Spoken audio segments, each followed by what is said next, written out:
Hello மக்களே, இன்றைக்கி நம்ம புதினா துவையல் எப்படி செய்கிறதுன்னு பார்ப்போம்.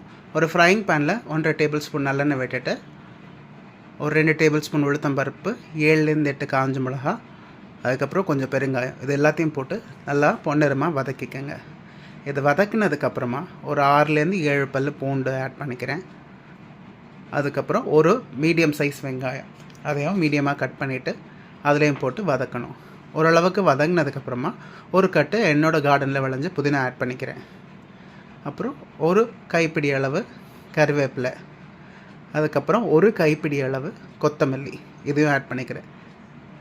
ஒரு சின்ன எலுமிச்சம்பழம் அளவு சைஸு புளி, இதையும் ஆட் பண்ணிவிட்டு வதக்குங்க. ரொம்ப நேரம் வதக்குனிங்கன்னா அதோடய ஃப்ளேவர் போயிடும். கொஞ்சம் லேசாக அதை சுருங்கின உடனே நீங்கள் அதை ஆற வச்சுருங்க. அதுக்கப்புறமா அரை மூடி தேங்காய் எடுத்துருக்கேன்.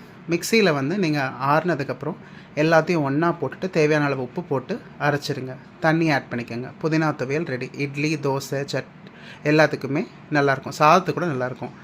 புதினா காம்பை வேஸ்ட் பண்ணாமல் நட்டு வச்சிங்கன்னா இது மாதிரி யூஸ்ஃபுல்லாக இருக்கும். ட்ரை பண்ணி பாருங்கள்.